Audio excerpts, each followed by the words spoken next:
Apakah boleh sih anak-anak kampus, apakah boleh anak-anak sekolah ini berhubungan seks bebas? Saya masuk lagi boleh, saya pakai kondom.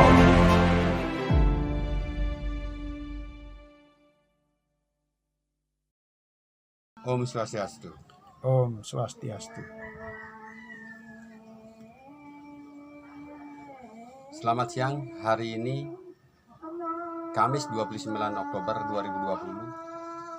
Kami bersama Joglo Gede Ketut Budi Astawa SSMSI. Selamat siang Pak Joglo Gede. Selamat siang. Om Swastiastu. Om Swastiastu.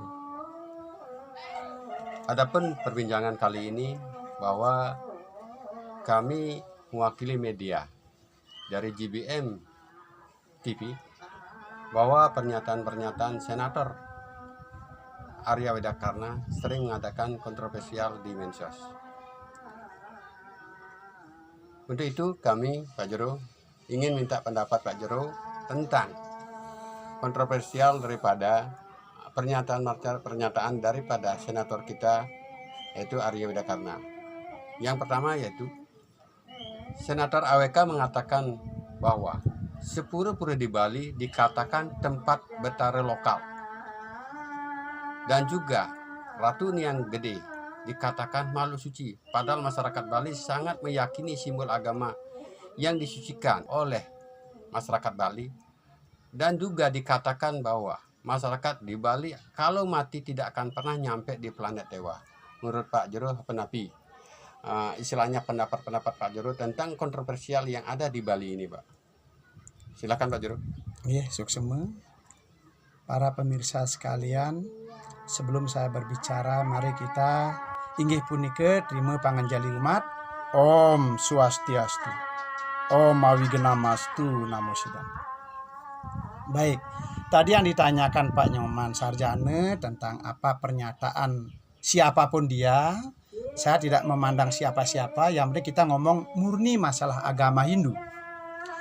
Jadi kalau dalam ajaran agama Hindu, memang dalam Bhagavad Gita ada, engkau memuja buta, kembali kepada buta, engkau memuja leluhur, kembali kepada leluhur, engkau memuja dewa, kembali kepada dewa, engkau memujaku, kembali kepadaku. Apa makna di sini, wahai umat sedharma? Bahwa kita harus memahami diri kita masing-masing secara individu. Tingkatan mana sesungguhnya kita. Nah, kalau kita tingkatan buta, nanti akan kembali kepada buta. Betul, itu ajaran agama Hindu mengajarkan. Namun demikian, kita sebagai umat Hindu harus tahu hak siapa yang menyatakan bahwa orang ini tingkatan buta, orang ini tingkatan leluhur, orang ini tingkatan dewa, orang ini tingkatan Tuhan. Sehingga ini nanti meninggal kembali kepada buta. Yang berhak menyatakan itu bukanlah manusia, siapapun dia. Ampura, termasuk Sulinggih pun tidak berhak menyatakan hal itu. Yang berhak menyatakan hal itu, menilai itu adalah satu, ide Sang Hyang Widiwasa. Yang kedua, para dewata yang agung. Yang ketiga, betara kawitan. Yang keempat, leluhur. Yang kelima adalah Buddha kala itu sendiri. Itu yang berhak menyatakan orang ini tingkatan berapa, tingkatan mana dia. Dan kita sebagai umat Hindu mesti tahu, harus tahu parameter dari tingkatan itu, ya, supaya kita tidak keliru melihat orang lain, apalagi menilai diri kita sendiri juga. Engkau memuja buta, kembali kepada buta. Artinya orang ini ciri-cirinya dalam skala ini bagaimana? Kalau ada seseorang yang merasa paling benar, eksklusivisme, menyalahkan orang lain, menjelek-jelekan orang lain, sesungguhnya ini adalah manusia tingkatan buta. Biar tahu siapa di antara kita tingkatan buta. Individu silahkan nilai masing-masing. Saya juga tidak berhak menilai orang lain. Ya, seseorang atau sekelompok orang yang hanya meyakini apa yang dia baca, apa yang dia tahu, yang dia belum baca, yang dia belum tahu, dianggap tidak ada. Ini juga salah satu ciri tingkatan buta kala. Ya, ini biar tahu dulu. Bukan berarti kita menyatakan orang lain buta, tidak, ya. Siapapun dia, apalagi seorang senator misalnya, itu tokoh yang menjadi panutan umat, hati-hati. Kalau tidak tahu dibilang itu, lebih baik jangan bicara tentang itu. Lihatnya tugas pokoknya, pahami betul tugas pokoknya, baca betul, itu yang dikerjakan. gitu ya. Kalau nggak tahu nggak usah bahas itu, gitu ya. Yang selanjutnya, tingkatan leluhur. Siapa ciri-ciri orang atau sekelompok orang yang pemahaman agamanya tingkatan leluhur? Ciri-cirinya salah satunya apa? Kalau orang itu atau kelompok itu dihina, dimaki, dicaci, diapa-apain, dia tenang, diam. Kenapa? Karena bagi dia, bagi kelompok itu menganggap apa? Oh, ini ujian dari Tuhan, dari leluhur kawitan lewat orang itu. Atau ini karma wasana saya, mungkin dulu saya berbuat apa sehingga saya diginikan, sehingga dia hanya ngulat sariro, diam, tidak ada komen apapun. Itu berarti ciri-ciri tingkatan leluhur, ya. Yang ketiga, tingkatan dewa. Orang ini sudah memahami secara utuh bagaimana tentang Tuhan, bagaimana tentang para dewa, bagaimana tentang manusia, hidup dan kehidupan, bagaimana upacara upakara. Dia ngerti secara utuh. Andaikan dia memahami sesuatu dari depan begini, dari kanan, dari belakang, dari kiri, dari atas, dari bawah, dari sudut, dia paham betul, sehingga dia tampilannya bijaksana, ya. Contoh, si A ngomong, oh kamu buta kalau begini-begini. Oh kamu keliru, itu bukan hakmu menilai orang buta, dirimu sendiri. Kamu tahu nggak ciri-ciri buta? Ah, begitu dia. Ciri-ciri buta itu begini loh, begini-begini, sehingga orang paham, sehingga orang itu sadar dan tidak lagi menjas orang itu buta atau kale atau leluhur, tidak. Apalagi menilai tentang dewa, dewa lokal, dewa sana. Dia paham nggak apa itu dewa? Saya yakin, seyakin-yakinnya dia itu tidak paham tentang dewa. Coba tanya dia, jangankan sinar Tuhan, dewa akar kata div artinya sinar Tuhan. Sekarang kita tanya dia, coba berapa sih jumlah sinar Tuhan? Saya yakin dia nggak paham, tapi pura-pura tahu ngomongnya, ya. Sekarang kita contohkan satu dewa surya. Berapa sih jumlah sinar matahari dewa surya itu? Itu saja mungkin dia nggak paham, dia nggak ngerti. Kok ngomong tentang sinar Tuhan? Ya, sinar Tuhan itu tidak terbatas jumlahnya, memenuhi seluruh alam semesta. Ya, cuman diklasifikasikan oleh orang cerdas dan bijaksana. Contoh sinar matahari tadi dibiaskan menjadi 7 warna hiku mijiku ibiniu. Oh, itulah warna matahari. Ada orang dengan bisa mengukur gelombang. Oh, gelombang longitudinal, gelombang transversal, gelombang elektromagnetik. Begitu, ya. Kemudian dari segi apa lagi? Zat kimia. Oh, sinar matahari terdiri nitrogen, oksigen, karbon dan seterusnya. Itu orang cerdas berilmu pengetahuan suci, berilmu pengetahuan yang bijaksana, itulah yang bisa menilai itu. Sekarang bagaimana sinar Tuhan? Sinar Tuhan tak terhingga jumlahnya. Cuman diklasifikasikan oleh leluhur kita yang cerdas dan bijaksana, yang suci hatinya, menjadi berapa? Menjadi 9, dewa Tenaosange, dan warnanya juga berbeda-beda, ya. Di tengah siwa berumbun, putih, kuning, merah, hitam, oranye dan seterusnya, ya. Kemudian dikecilkan menjadi Panca Dewata, 5 warnanya, ya, berumbun tengah, di timur putih, kemudian di barat kuning, di utara hitam, di selatan merah. Itu warna Panca Dewata. Kemudian ringkas lagi, diingkup lagi menjadi 3, Brahma, Wisnu, Siwa. Brahma warna merah, Wisnu warna hitam, Siwa warna putih. Begitu, ya. Biar paham dulu. Wahai umat Hindu, umat sedharma sekalian, jangan kita terprovokasi oleh orang-orang yang tidak paham tentang ajaran agama Hindu. Ya. Jadi kita umat Hindu belajarlah, jangan mudah terpengaruh oleh orang-orang itu. Orang-orang yang membelokkan ajaran agama kita berarti dia supaya Hindu kelihatan jelek, orang Bali kelihatan jelek, ajaran dialah eksklusif, itu paling benar agar kita semua ikut ajaran dia, HK itu. Nah ini ya, begitu. Yang selanjutnya, kita harus tahu kalau tingkatan Tuhan bagaimana. Itu nggak perlu ngomong lagi, hampir sama dengan tingkatan leluhur. Nggak perlu ngomong beliau. Kalau tingkatan leluhur tidak ngomong karena ngulat sarire. Kalau tingkatan Tuhan tidak ngomong, ngapain ngomong? Karena beliau itu sudah tingkatan sidi ucap, sidi manah, sudi laksana, sidi mantra. Jadi nggak usah ngomong lagi, karena apa yang diinginkan udah terjadi. Ngapain ngomong lagi gitu loh. Ini ciri-ciri tingkatan orang itu. Ya. Tolong umat sedharma sekalian kita belajar hal ini.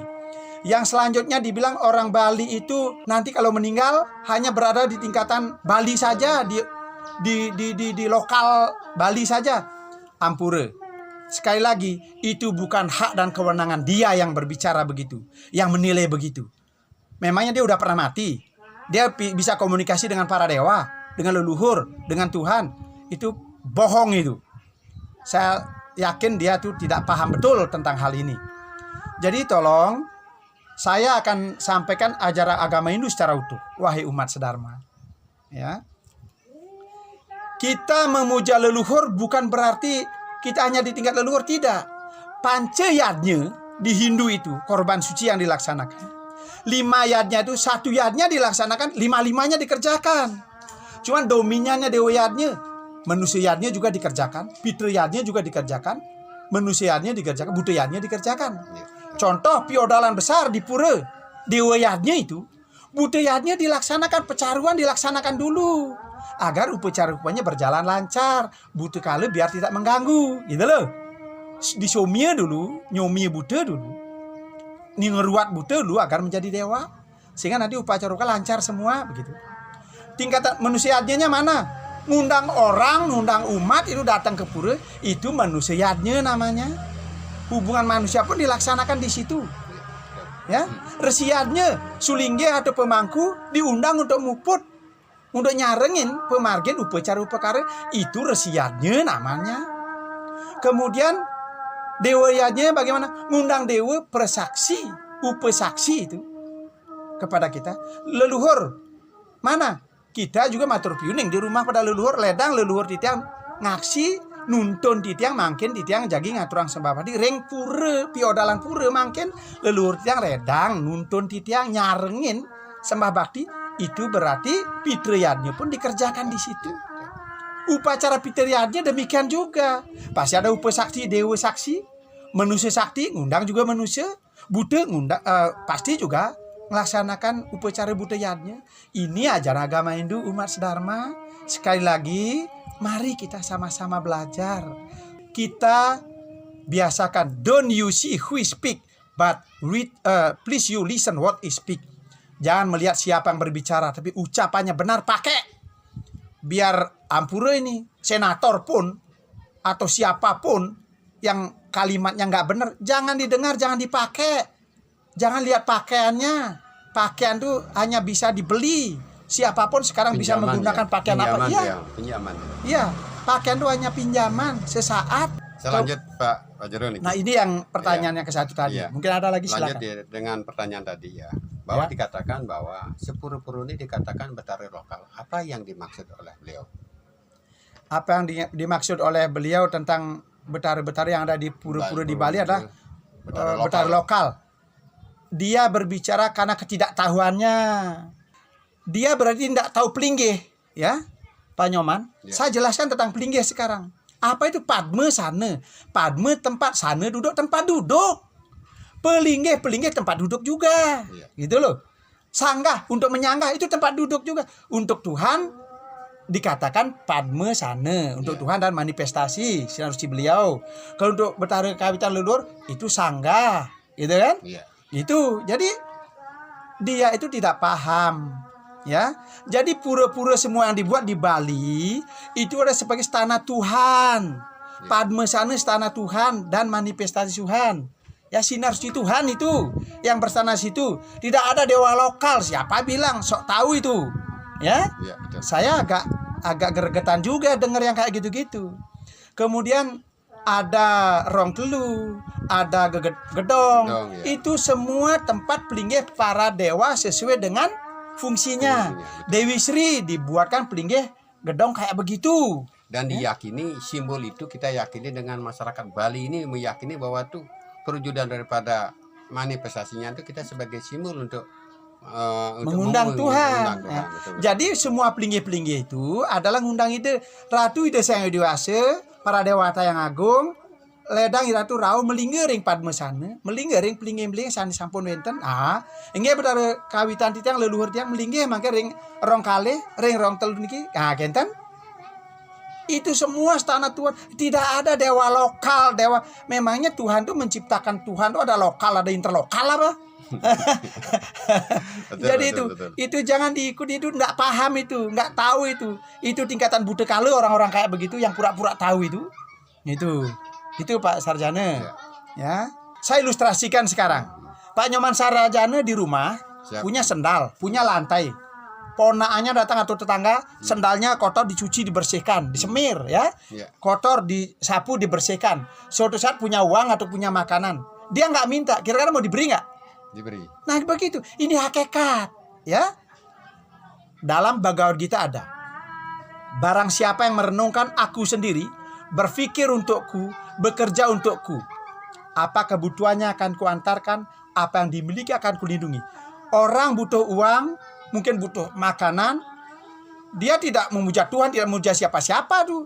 Hanya sendalnya Pak Nyoman Sarjana dibersihkan, kotor disapu, dipel. Suatu saat punya uang, diberi uang. Punya makanan, dikasih makanan. Padahal dia nggak minta, betul nggak? Betul. Itu wujud bahwa apa yang kita inginkan Tuhan memberi lewat cara beliau. Iya, betul. Begitu loh. Ya, ini jangan sampai kita terprovokasi sekali lagi. Itu provokator namanya, provokator agama namanya itu. Ya, itu mau mengkonversi Hindu ke keyakinan dia itu. Itu udah pasti. Gitu. Kalau dia kesatria pasti ngaku. Orang dia kalau dia ngaku raja, dia nggak kesatria kok. Tampil ke Puri, di Puri nggak ngomong itu, dibilang ngomong gitu. Di Griya sekarang sebelum dia ngomong katanya Sulingge udah diumum. Sulingge yang mana dulu? Kalau Sulingge Sampradaya kelompok dia betul sama dengan dia pemikirannya, kan begitu. Nah ini hati-hati kita.